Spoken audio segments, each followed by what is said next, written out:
Canadian Prime Minister Mark Carney, it seems, is walking a new path, at least when it comes to resetting ties with India. In a telephone call, the Canadian Premier invited PM Modi to the G7 summit to be hosted in Canada in mid-June. Modi accepted the invite, saying he looked forward to the summit. He posted a message on X, saying, as vibrant democracies bound by deep people-to-people ties, India and Canada will work together with renewed vigor, guided by mutual respect and shared interests. This is a marked departure from the acrimony and chill that had crept into bilateral relations, sparked by the killing of Khalistani separatist Hardeep Singh Nijjar on Canadian soil in June 2023. Then Canadian PM Justin Trudeau had created a flutter when he accused Indian Gov agents of the killing. Besides, the Canadian Federal Police claimed it had evidence of Indian involvement in orchestrating violence and extortion on Canadian soil. India rejected all those allegations as absurd. Later, both countries engaged in a diplomatic downgrade and ties were frozen.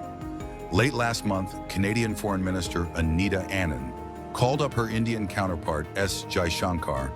That was the first official political contact between the two countries after Carney took over as Prime Minister in March this year. And now the Canadian Prime Minister seems to have made a move to thaw the chill.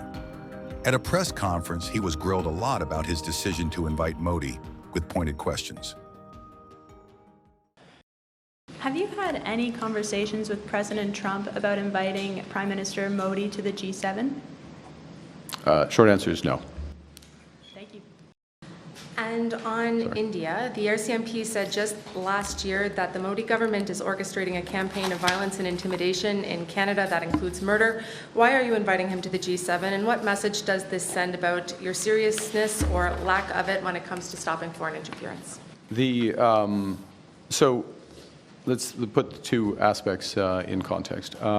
First is we are in the role, Canada is in the role of the G7 chair, and in those discussions, as agreed with our G7 colleagues, include important discussions on energy security, on digital future, critical minerals, amongst others, and partnerships actually in building infrastructure in the emerging and developing world.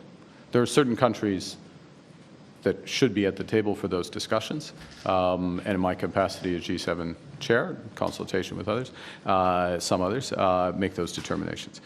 India, the fifth largest economy in the world, effectively the most populous country in the world, central to a number of those supply chains, at the heart of a number of those supply chains, so it makes sense. And in addition, bilaterally, we have now agreed, importantly, to continued law enforcement dialogue. So there's been some progress on that. It recognizes issues of accountability. I extended the invitation to Prime Minister Modi in that context, and he has accepted. Do you believe Mr. Modi was involved in the killing of Hardeep Singh Nijjar? Well, first off, there is a legal process that is literally underway and quite advanced in Canada, and it's never appropriate to make comments in any respect with respect to those legal processes. But with respect, if you cannot say no, why invite him here? I gave with respect, I gave you an answer that is appropriate to someone in my position about an ongoing legal process including which federal authorities are directly involved. But there is a possibility?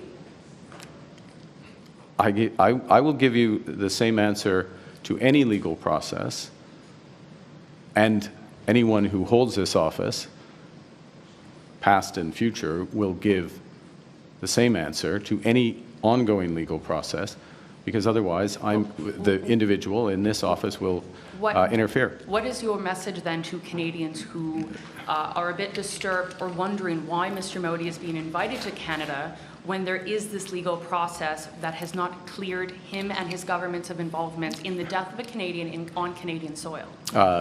My message is that we're a country of the rule of law. The rule of law is proceeding as it should in Canada, and I am not going to disrupt that process. Last question. Thank you. This concludes today's Merci press beaucoup. conference. Thank you. Thank you, Prime Minister.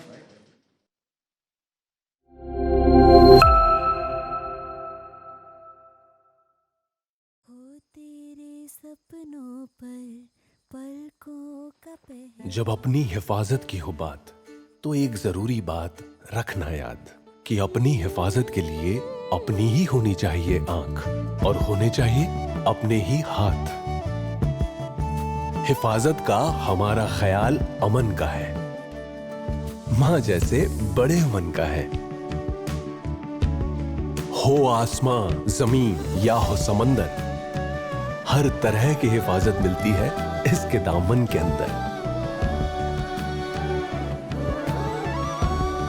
हिफाजत की हिफाजत में Adani defence and aerospace.